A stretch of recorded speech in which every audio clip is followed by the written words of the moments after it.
Evening, everyone. Our topic for today is sexual abuse and its impact on women and girls. I am your host, Miss Gabrielle Gale, and I look forward to speaking with you and our other guests today.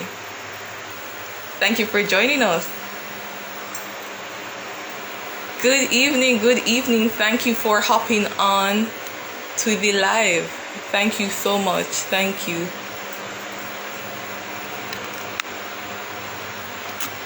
Good evening, good evening.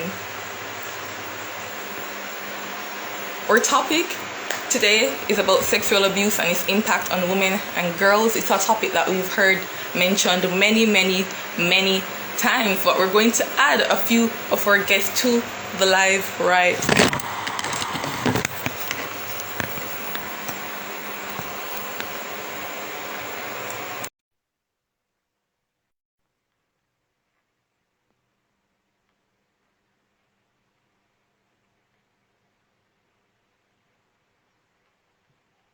Thank you so much, everyone, for joining us.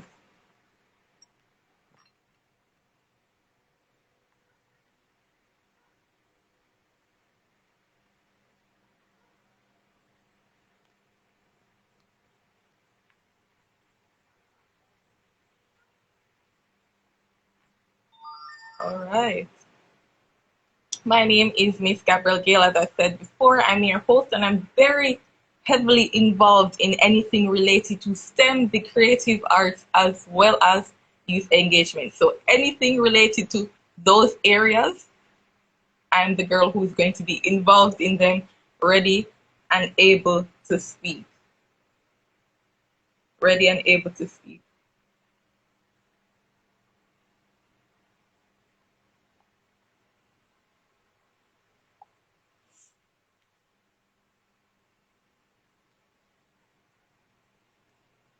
Both of our guest speakers here today are from a wonderful foundation that many people know about, the Eve for Life Foundation. And we're going to hear later down more about what it is that they do.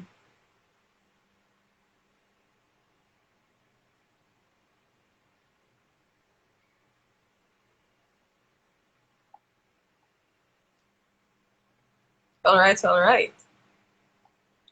So before we actually get into the topic, I want you to start thinking about sexual abuse and women in Jamaica. Think about specifically what it is that you've heard or possibly experienced as well. Good evening, good evening. Glad to have you here with us.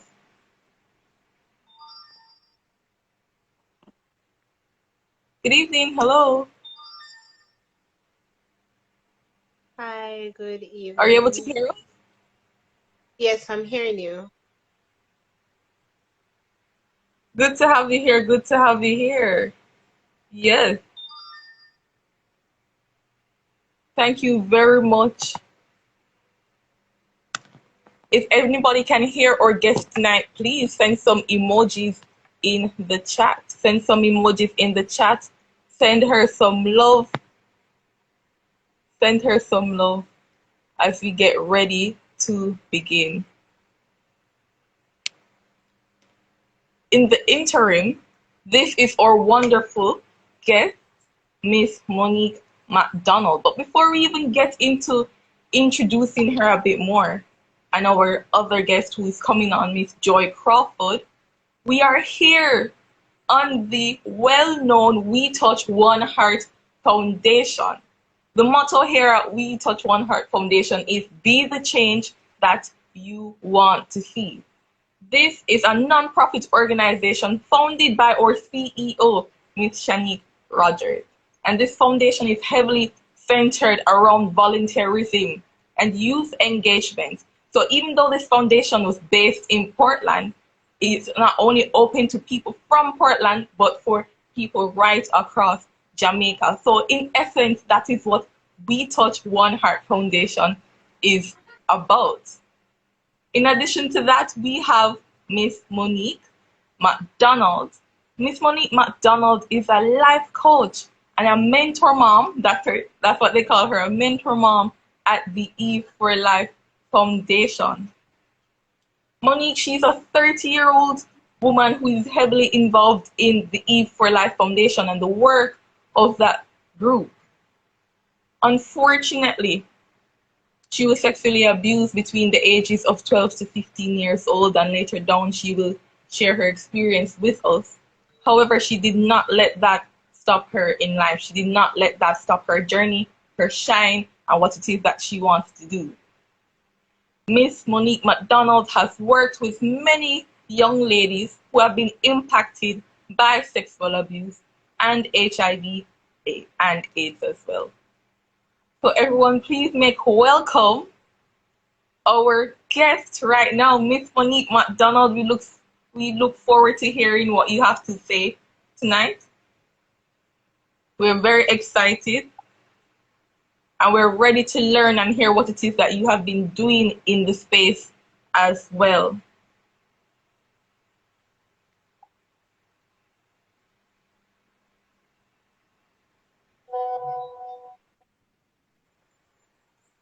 All right, and thank you so much for the people in the chat that we see. We see Eve for Life, we see Middlesex Foundation, we see many other people as well.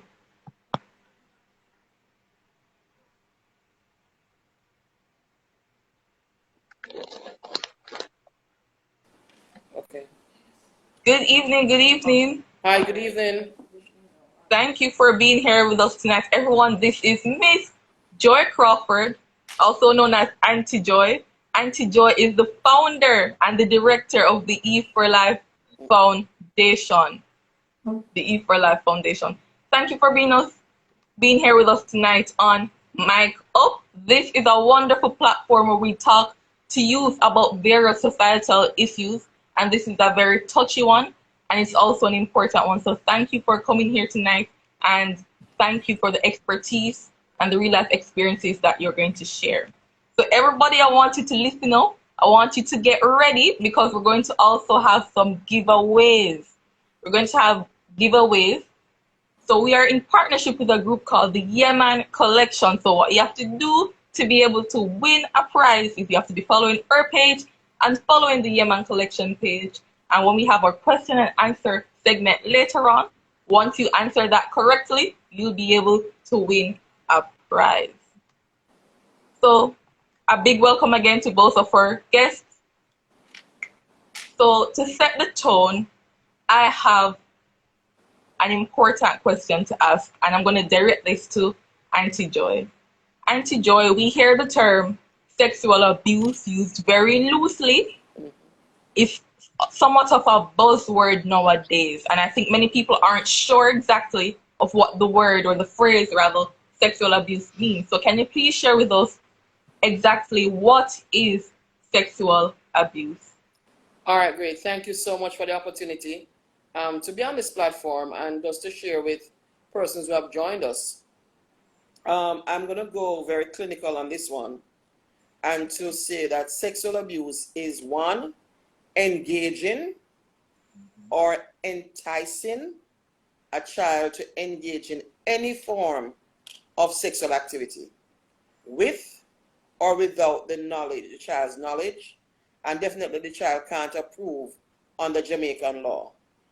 It includes touching, fondling any body part at all, that whether it be the genitals, the anus, anything like that, kissing the child, hugging the child inappropriately where the child feels uncomfortable.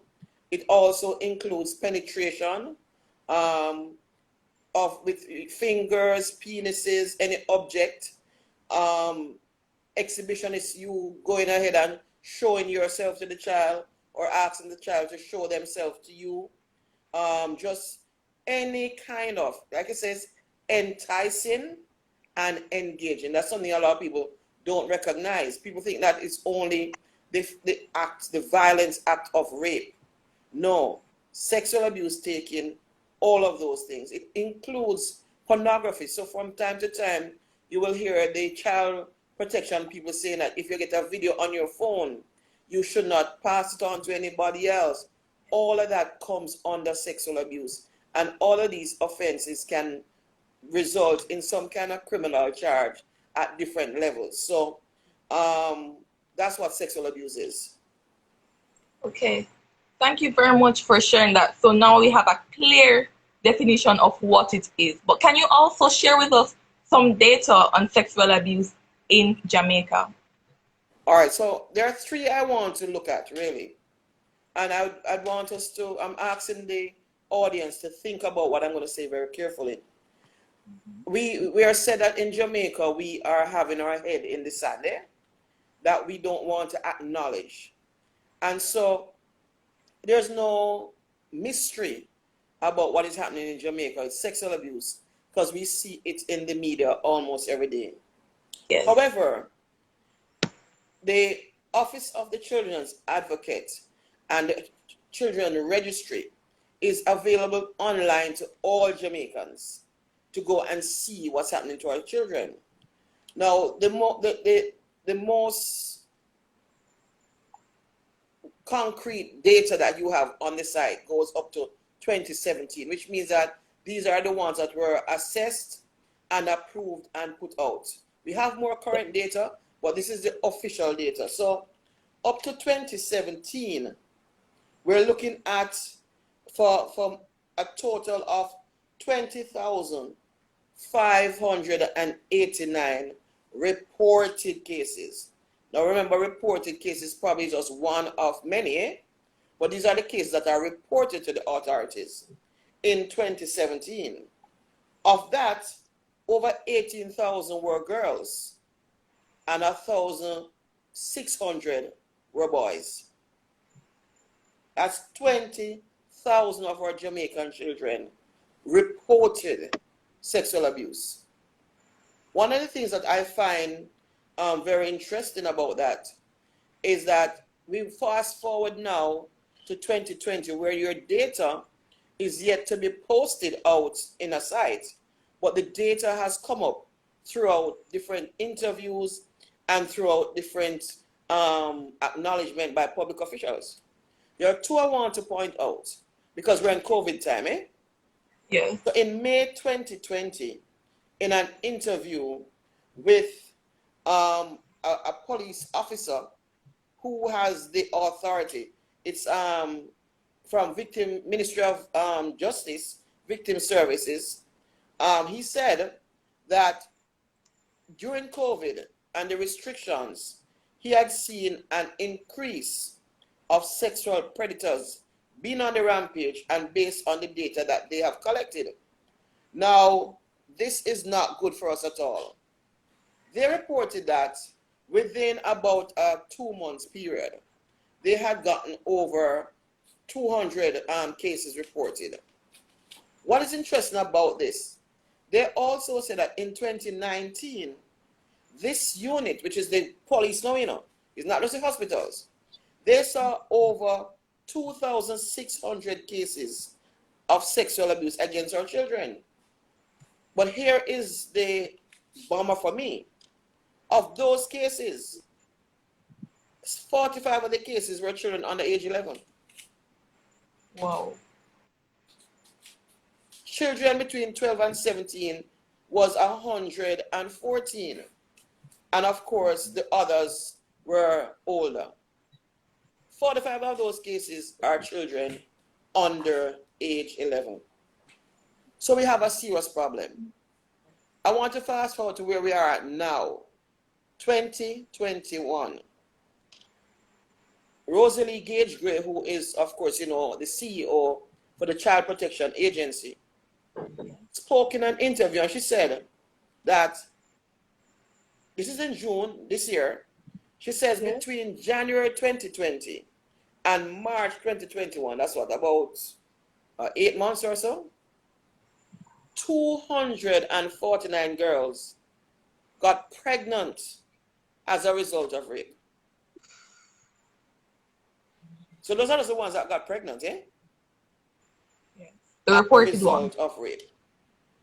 These were 8% of the 3,265 children who were sexually abused in Jamaica during COVID time between January 2020 and March 2021. Now, for me, I'm not so sure why we're even arguing in the country if we have a problem or if COVID has made it any worse. So that's what we're looking at. That's our reality here. 249 of the girls of the 3,000 in less than a year, not a calendar year, were pregnant as a result of rape. Mm-hmm. As a society, I think we have some questions to answer on behalf of those girls. Many, many questions. And I know in addition to that, so everyone, we just heard some startling statistics. Last year, what surprised me is that when the pandemic started around March, by May 2020, we heard a member from the CDA come on the radio and say that sexual abuse cases against girls increased by 70%. So for girls between ages 3 and 12, they were sexually abused, and they were abused by men between ages 40 and 50. At that time, they're mainly at home. That's right. The country was mainly locked down at that time. Mm-hmm. So we have many other things to think about. Can you share with us some factors that cause sexual abuse, or some reasons or scenarios in which they happen? Okay, so I like how you put it. Let me say first that the only cause of sexual abuse for children is a crime. It's a crime where one person, most times, and in the male in our Jamaican context, we do have women who carry out sexual abuse by virtue of the definition. And I want to touch a little bit on the definition. That's interesting. So it's about power. It's about hurt. It's about hate. So someone has the power to hurt a child and make a decision to do it. It's about not seeing children as human beings, and that within their own right as human beings, they have a right to experience a life without torture. They have a right to body autonomy, and all of these things are a part of our human rights declaration.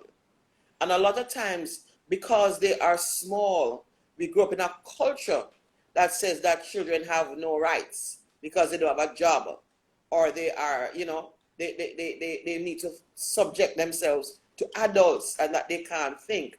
We even have aspects of our law that says a child can't testify or give evidence, or the evidence that the child gives then is to be taken under advice because they are children. Oh. So we do have, so it's about power. It's about taking away the power from our children, or choosing to abuse and to inflict harm because they have power. And we can address this if we have certain kind of interventions. That's the first thing, that the root cause. Now, there are contributing factors. I want to make a distinction. There's a root cause, and then there's a contributing. There are many contributing factors, but these are not the root cause. So there are contributing factors of culture, socialization, culture up within communities where incest is the way to go. Everybody is having sex with their relative. Grandmother had experienced it, mother experienced it, and nobody in the community saying anything. In Jamaica, I don't know if you are old enough, but we have a saying that says cousin and cousin make good soup. So yeah. There's this thing of incest that is prevalent in many of our communities and many of our households. That's a contributing factor. There's a contributing factor of neglect. Neglect where a child may be in a household and that household is not a safe environment, and the child is neglected, so the child goes out of the household and becomes vulnerable to predators. There's a contributing factor around economics, where a child who is in need of basic things, the food, the clothing, the shelter, the education that is their right to get. When these things are missing, again, a child may experience a sense of vulnerability and becomes a victim of a predator. Remember, I keep saying it is the predator. It's not even the child, because yes. These contributing factors go across many households, but not every household have the experience.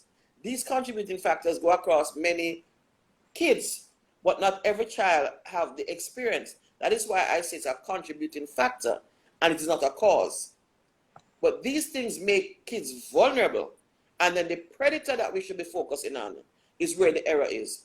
So you have socioeconomic, you have culture, you have poverty, which is a part of socioeconomic, and then you have a situation where some kids don't have information. This is a big one. Lack of information around sexual health put our children at risk. They are not streetwise, you know. They don't know what are the signs, for example, of when somebody is coming into their space that should not be there. So we have given our kids the knowledge tools to become a lot more street savvy and so to look for. So those are some for me are some of the contributing factors as to what is happening to our children. I think for me the last piece would be the bigger piece, that we have to admit that there are some people and some Jamaicans that just don't love our kids. Wow. You know, there are some of us that just act in an unloving way. Either we are perpetrators or we are observers of the crime and we do nothing. But the main issue is about power, how we understand, how we see children, and how we place the well-being of children at the center, that they are to be protected by our society and not be preyed on, whether by our laws, our religion, our socialization. All of these things need to stop preying on the children of Jamaica. Thank you so much for sharing that. Now we have another member of the E for Life Foundation, Monique, who is here with us to share more about her experience with sexual abuse. The E for Life Foundation, a popular foundation in our country, was formed in 2008 and was created to support women and children living with or affected by HIV and AIDS. The foundation also touches broader things as well to support women overall for any sort of reason, any crime or abuse that they may be suffering from. Now, when Monique is able to join us, she will go ahead and share with us about that. But in the interim, Auntie Joy, I liked how you mentioned that the root cause and the contributing factors are different. Yes. Yes, we're hearing you, Monique. All right, so my name is Monique. Go ahead for me, please. Again, and I am a survivor of child sexual abuse. I was sexually abused by my uncle at the age of 12. This didn't stop until I was 15. Being abused wasn't nice. It leave trauma, it leave a scar on me.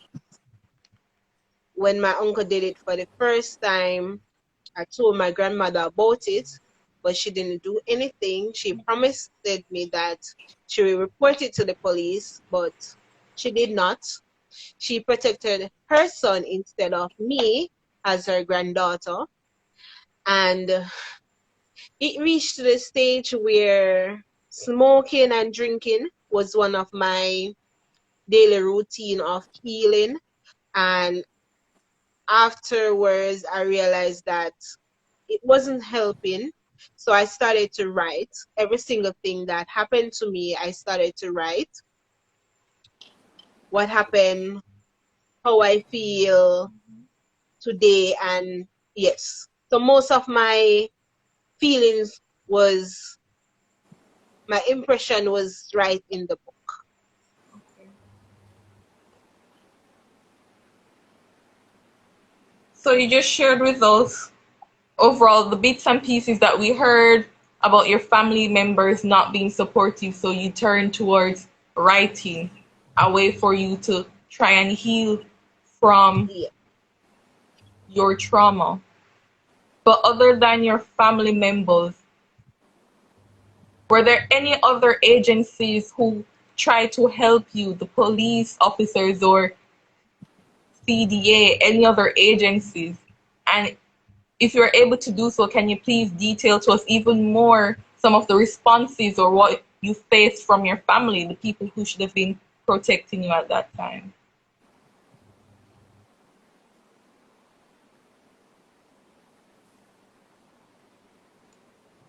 All right. No, yes, not a problem. So we just heard that. So that's a popular scenario, unfortunately, that we hear about in our country when many children speak up to their family members. They abuse them even more. A lot of times, family members say, "We don't know what you're talking about. He would never do that." Or they don't want to publicize it because they don't want their family to get a bad name. Auntie Joy, in your experience, how prevalent is that, and how do you try to help children who are suffering under those scenarios? Okay, great. Thank you. Monique seemed to have fallen off. I want to, talk a little bit more about Monique, because I know her pretty well, as you know. So you asked her about just the support that she should have had. No, so she never really had support within the family space. One of the things that she talked about as she looked back at her life is that she called it the nosy neighbor. She actually had a neighbor who, out of curiosity or out of observation, challenged her about what was happening in the household based on what she saw.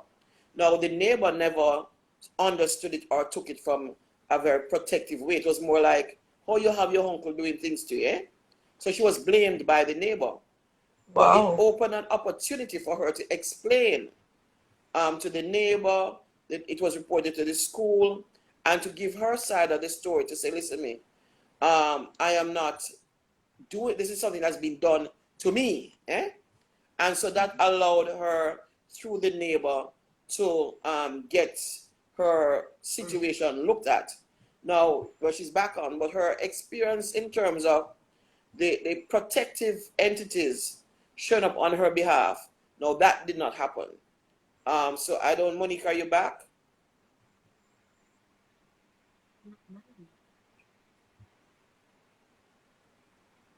She's not back with us. Okay, Completely all right. right. So there was attempts. It was reported to the police.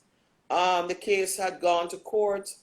She never had adult support because by now the adults involved would have been compromised. It was her uncle and her grandmother. And in Jamaica, as you mentioned, the issue around family secret, you're bringing shame on the family. The child is telling a lie. These are usually, unfortunately, the way that families react to children. So the children does not become the one that gets the protection. It's the family image. And there are many dynamics at play. And definitely in Monique's case, that was one of the missing situations. So eventually, the case did not go very far. And it's been many years later, and there was no real legal recourse that took place for her. And that's not unique to her. We have many, many cases like that.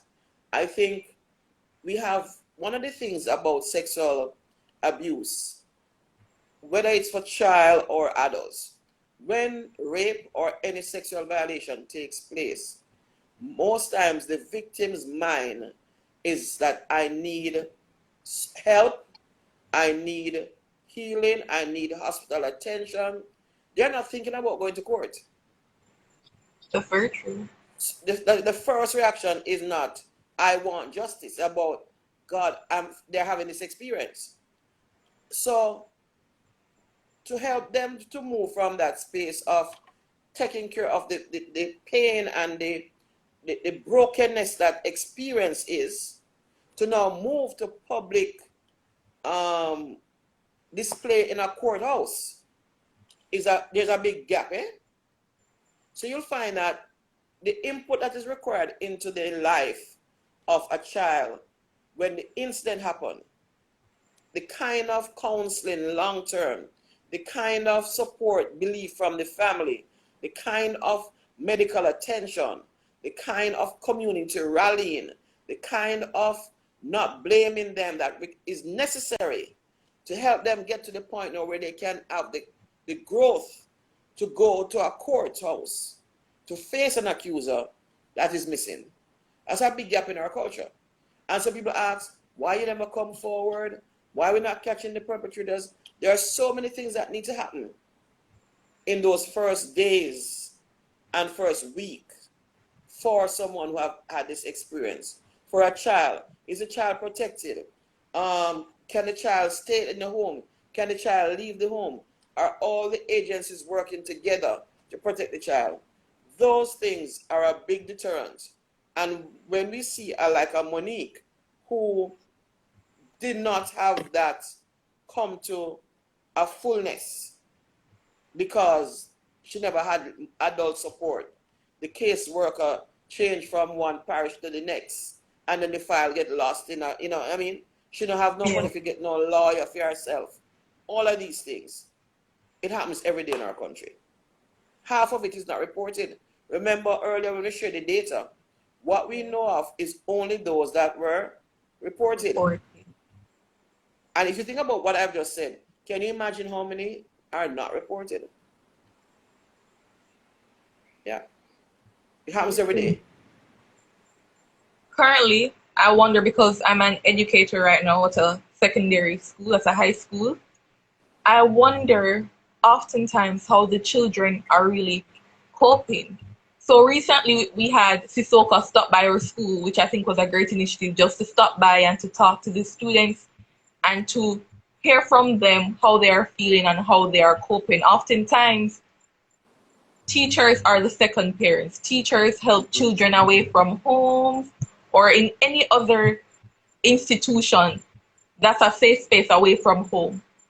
So now with a lot of things online, can you share with us how some survivors are trying to make it through day to day? It's difficult. It's very difficult because I think what I've heard and what I've experienced is really about long-term effect of the trauma. I think we have a culture in Jamaica where it's a 9-day wonder. Eh? It hit the media and it's a 9-day wonder. Somebody the other recently said it's now a 7-day wonder. So it is even getting shorter. A case that comes to the media really doesn't live very long. Eh? But the person who has had the experience live with it for all their life. And so how they're dealing with it, that's the problem. It is not a 9-day wonder. And there's no system, including the school system, where that child gets more than a 9-day wonder. Focus. Because there's so many other things going on around. But that child, even, let us say, the child goes to court, the perpetrator goes to jail. How does that child reintegrate within the school system, within the community? How do we really care for the child? We say that we have a secret. Sometimes the media will say, will name the district that the child comes from in order to carry the report and to think that that's not anonymity. If somebody know, the students know, you know, and then that child becomes the girl who was raped or the girl who father have sex with her. This is a lifelong thing. And I don't know if the system, the guidance department, and I work very closely with the schools, and I understand the drawback. I'm not even so sure they're equipped. And I'm not so sure they're the ones who should be asked to do it either, to give long-term support to a child who has had this experience. So we do have some questions to answer. You know, we're now in COVID lockdown online, you know. We're talking about sexual abuse here. But remember that sexual abuse most times is, well, almost all the time, follows other types of child abuse. So again, we talk about the neglect, we talk about the emotional abuse, eh? We talk about the physical abuse. Sexual abuse comes with physical violence. It's the holding down, it's the knife that comes into play. It may be a gun. You know, there's a threat afterwards. All of these things come together. And can you imagine this? I mean, Monique's situation, she said that her uncle raped her when she was 12 and continued to rape her for 3 years. I mean, you know, we have girls who would have had the experience much younger than that and still are expected to function, to attend school, to do well with schoolwork. You know, I do think that we have put a lot on our children to carry the burden. We need to do a lot more. I believe that these girls are heroes. A child who, even out of fear, is exposed to a man raping them every week and don't take, and continue to live. That's a strong child who, if they get the right support, the right protection, will continue to do well. And I think that is what we as an organization try to do, to create an environment for girls who have had this experience to find their strength and to do well. But it's very difficult. I think teachers in particular, we don't like to talk about sex in Jamaica. We don't like to talk about sex for pleasure. Much more sex that is painful. And so we have some decisions to make as a society. The education sector that you're a part of have some decisions to make. How do we protect better? How do we look out for the signs?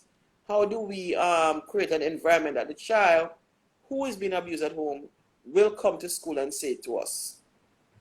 What do we need to do? These are some of the things that we as a society need to ask ourselves and answer these questions. Okay, based on everything that you've been saying, so many people have been thanking you for all the work that you have been doing and your organization as well. And I actually saw a question from someone in the chat. Someone asked, Auntie Joy, at what point are children taken from these abusive homes? Okay. All right, so that's a very good question. That is usually the decision of the Child Protection Agency. I know there are several things that can happen. The ideal thing would have been to leave the child in the home and take out the perpetrator. True? True. That for me would be the ideal. Now sometimes if it's in the household, the perpetrator have some allies in there, because there are people in there who knew what was happening, whether it be by fear or favor, did not do anything. So it may not be the best place for the child to stay if the crime is taking place in the home.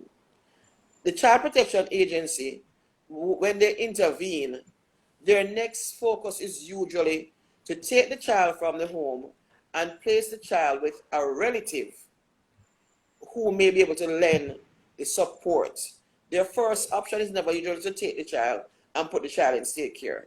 I know they make efforts to put the child with a relative who can assume temporary custody for the child while the process go on. There are some instances where the child may be at the point of the event taken straight to state care if there's nobody to stand in the gaps. If there's no relative that shows up, there's nobody to support the child, then the child will be placed in an institution. That in itself continues the trauma.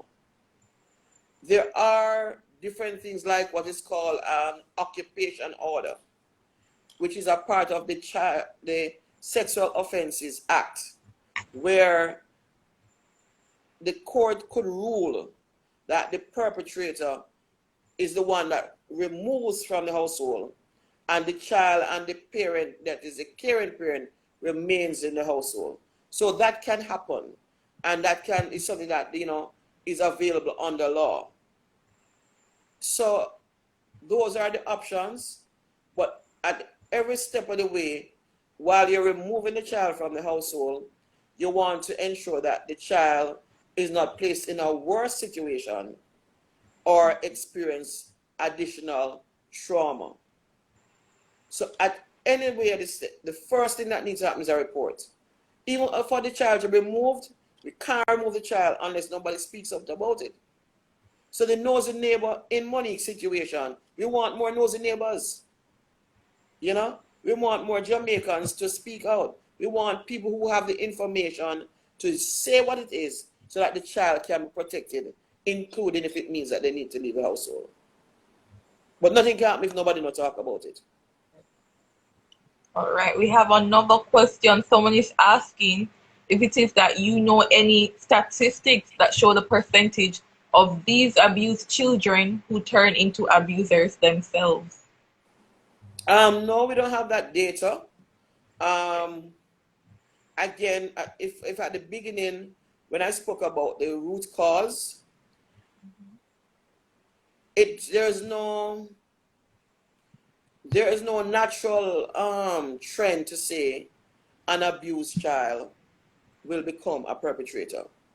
All I'm right. sure it happens. Um, in our experience, in our work, even though we work mainly with survivors, some of them are mothers and stuff. Some of them may have knowledge of relatives or persons who would have run afoul in situations like this. And there's nothing to say that yes, that a man who rapes was raped himself. Well, my correction, because men can't be raped in Jamaica under law. I hope my listeners know that. Right? So there's nothing that says that the man who rapes was sexually abused as a child. And again, if it were automatic, then of course that would have been everybody would say that was their situation.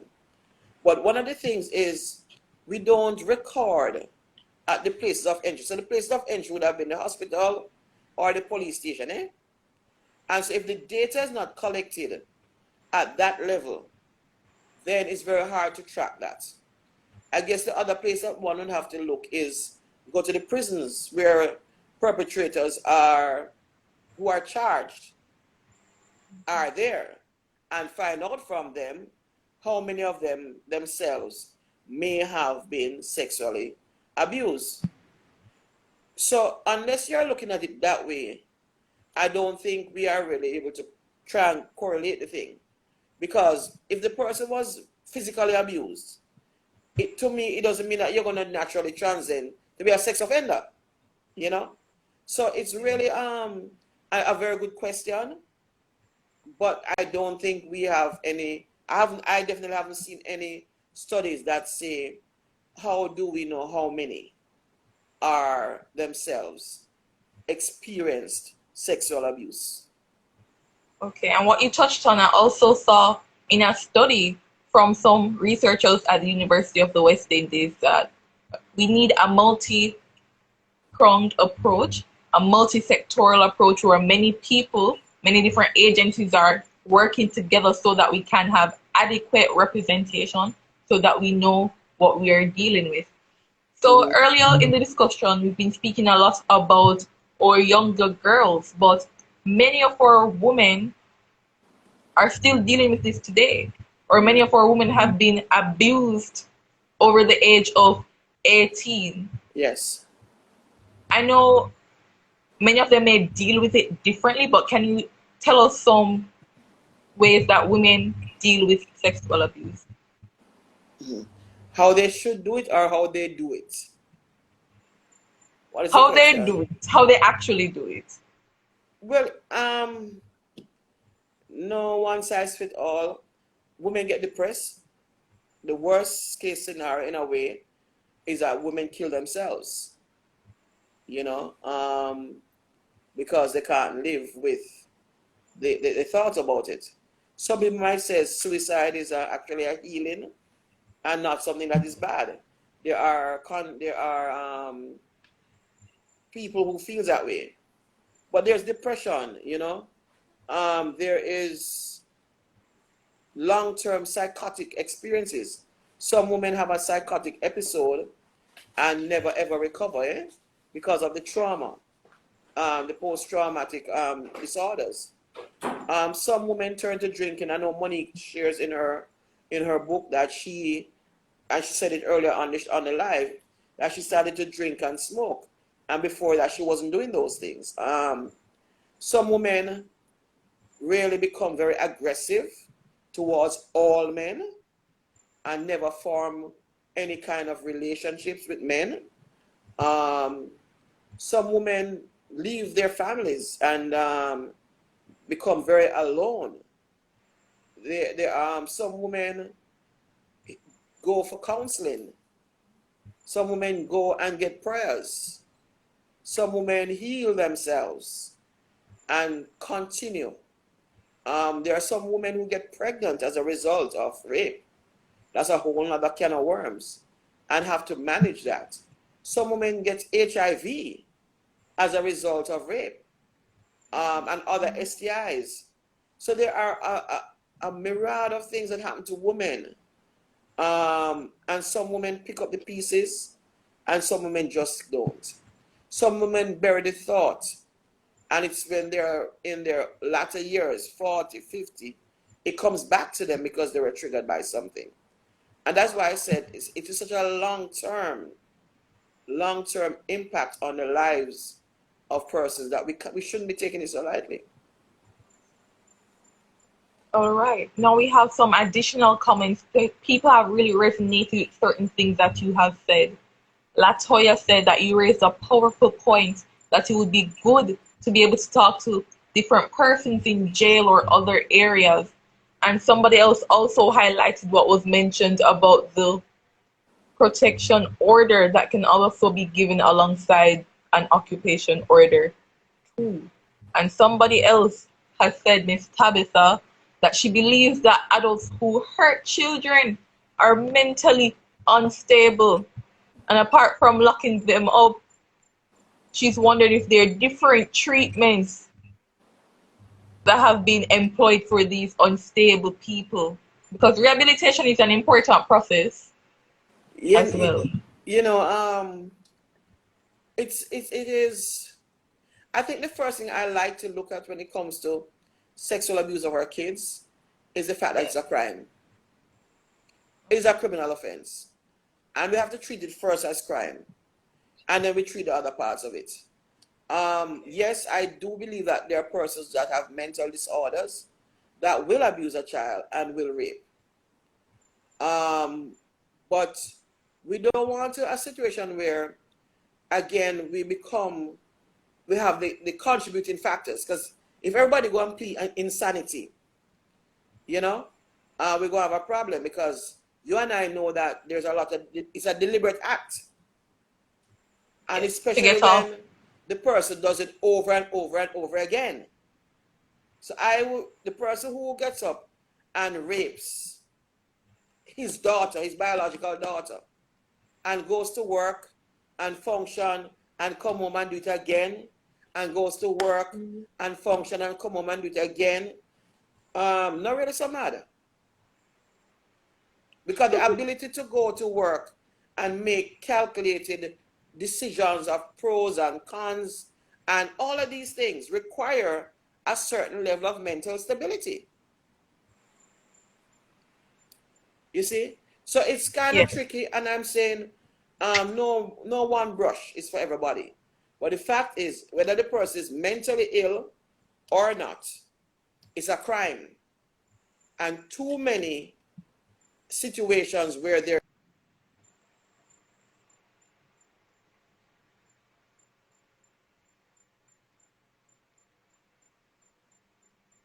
all right. And then the children are not protected.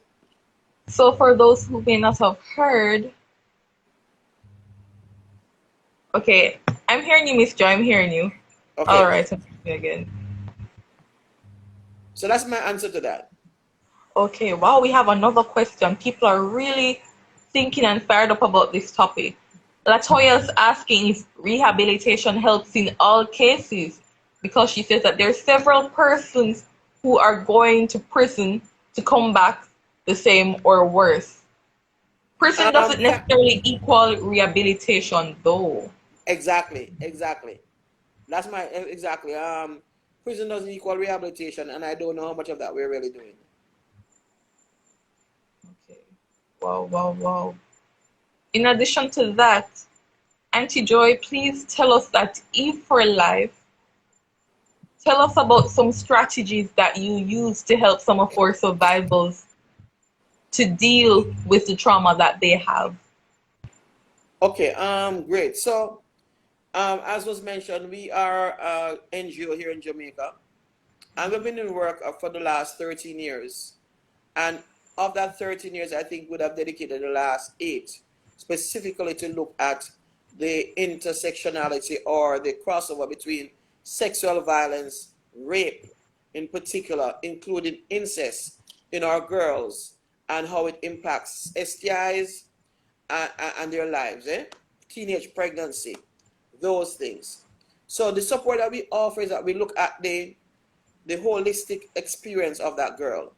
What are some of the things, for example, that made her vulnerable in the first place? So do we need to do a family intervention? How do we work with our partners at CPFSA and or the police? Or we have a relationship with our colleagues at Jamaicans for Justice that would come in and lend legal support. What is it that this particular girl need? Who are the partner agencies? And we will make the referrals and join the support with that. Then we look at how was she displaced? Was her education interrupted? What did pregnancy come in? Did any STIs come into her life? Which means that we now need to partner with our colleagues at the Ministry of Health to ensure that she's attending antenatal clinic, that she's ready for the baby, if she's going to keep the baby, is she on her medication, whatever that is. And so we have to work with our partners at the Ministry of Health in that perspective. And then we continue to look at her life. Is her home safe? This is a child, like I said, may need to leave the home. Or what can we do to strengthen? Do we need to go in and do family interventions, Find out where the allies are in the family. How do we support the mother? Because a lot of times mothers are the ones who get blamed for what happens, even though they are not the perpetrator. And so you have to look at the family. And then the other thing that we will want to do is to look at what are her needs to make her less vulnerable. So we look at what made her vulnerable before, and then we look at what's going to make her less vulnerable. So do we need to support her with an education grant, for argument's sake? Is it that she needs food and clothing? Does she need to learn a skill? Do we need to advocate for her? Do we need to lobby and say, listen, me, the police didn't treat her right? What do we need to do? Do we need to do community intervention? We have, in our work, we have what we call our community change champions. And I will use this in a shameless plug to tell everybody to come on IG all of next week, 8 o'clock every night. Our community change champions, they're all over Jamaica. They are going to be doing their podcast to talk about what they are doing in their communities in Jamaica as it relates to sexual violence. That's really very cool. So we work with communities. We work with communities that are high risk.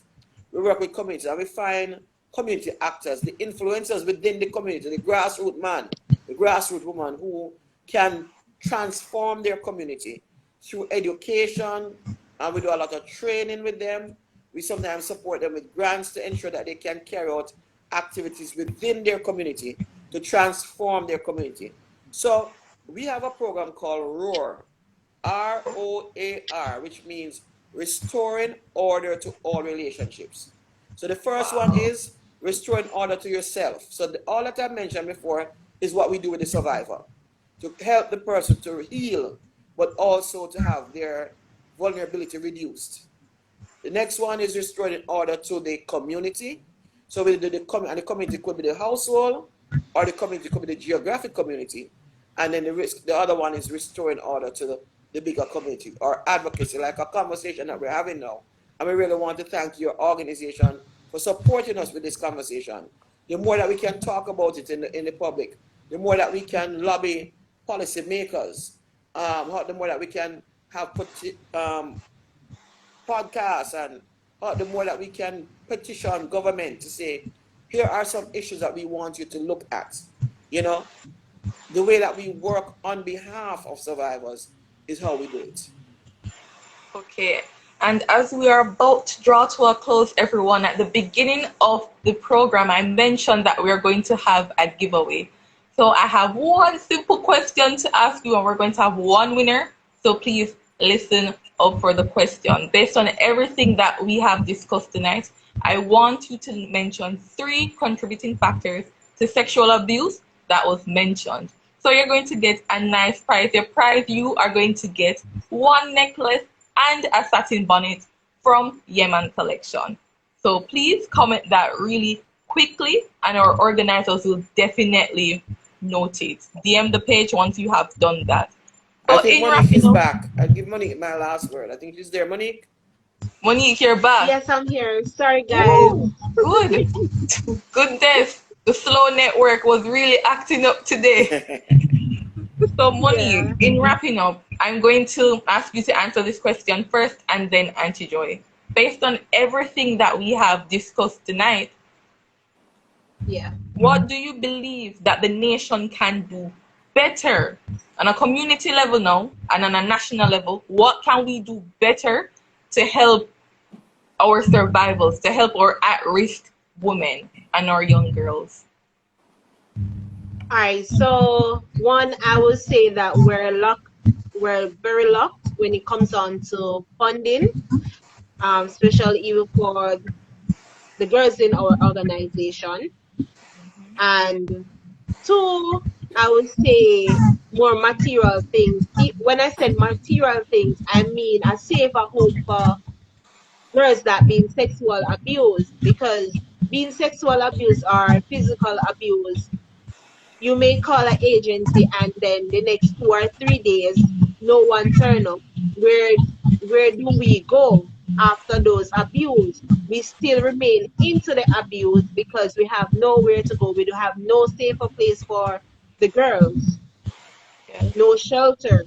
So that is one that, I mean, that is totally disturbing for me, because we as mentors, we on a daily basis where we have girls will report to us that, hey, this is happening to me, I don't have nowhere to go, and so on. We can't tell them to go anywhere because we don't have a shelter, we don't have a safe place for them, so they still continue into the abuse. Okay. So And we need to be, sorry about my son. We need to remind that we are ladies, because some of us females,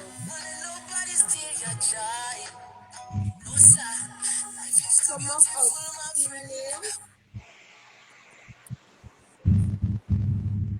okay, are you still with us, Monique? yes, you hear me?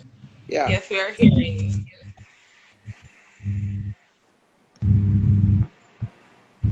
Look at slow flow is at it again. At it again. So, Auntie Joy, wrapping up with Sure. you. Yeah. Right. So Monique was saying in her last thing that she was calling on women to protect each other, and that is very true.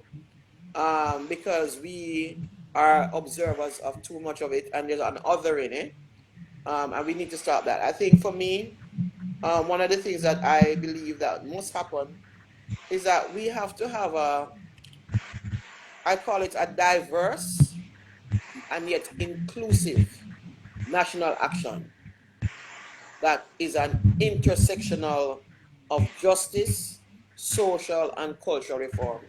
What I see happening is that we have some silo things going on, eh? So the some people looking at the justice, some people looking at the human rights, some people looking at the cultural thing, and it not coming together. You know, it not coming together. For us, our success comes from, like I mentioned to you, looking at the girl who's at the center and meeting all the things. What I'd like to see is that child sexual abuse is in the center, and then we look at everything. At the same time, we must invest in the child protection. At the same time, we invest in changing the policies and the law. And at the same time, we are providing the social services. And at the same time, we're having the community intervention. And like Monique said, at the same time, we are forming good MOUs with an entity like an E for Life, where the work is funded and supported. If we're not doing the holistic thing at the same time, we're not going to get anywhere on this. Wow. Thank you, Auntie Joyce, so much for perfectly wrapping up this discussion. As we see, everyone, we need way more conversations about this, and we need action behind the conversation. So please, everyone, follow Eve for Life on Instagram. Stay tuned to this page, and thank you so much. Stay tuned to the next Mic Up event and keep the conversation going. Have a good night. Bye. Thank you. Thank you so much. Yes.